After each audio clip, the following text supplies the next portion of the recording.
Nous partons du fait d'un constat simple, c'est que, comme chacun l'observe aujourd'hui, c'est que les jeunes qui entrent dans cette profession, généralement, je ne parle pas de tous, mais généralement n'ont pas toutes les informations de base nécessaires pour pouvoir exercer cette profession. Nous déplorons, chacun d'entre nous, vous y compris, nous déplorons le fait que le niveau n'est pas toujours au rendez-vous. Donc face à cette situation, nous avions deux possibilités.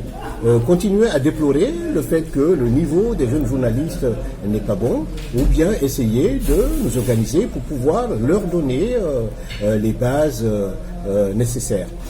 Donc on a opté au niveau du CNPA de mettre en place avec des partenaires, notamment AMF, Action Média Francophone, qui est notre partenaire depuis 3 ans.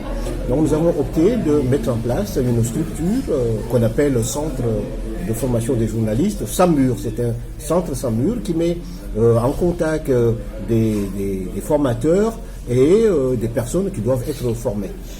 C'est une série de formations qui a commencé à Moroni, et nous sommes ici aujourd'hui pour le lancer avec des jeunes journalistes anjouanais et moéliens.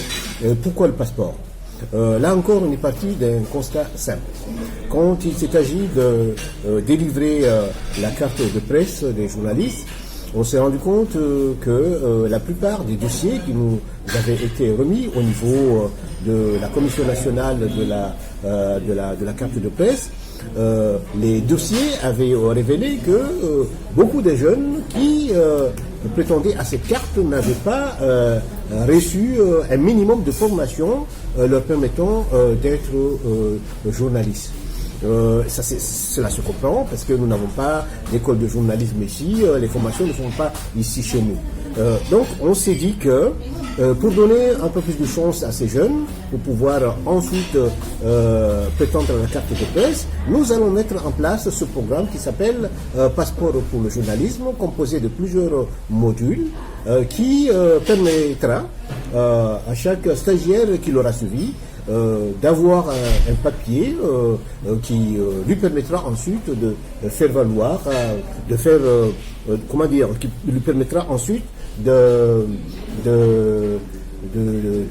montrer qu'il a reçu un minimum d'informations, de connaissances nécessaires pour pouvoir exercer cette profession et de là pouvoir demander la carte de presse. Ce n'est pas la seule condition, naturellement, pour obtenir la carte de presse. Il y a d'autres conditions, mais il faut aussi avoir un niveau de connaissance acceptable.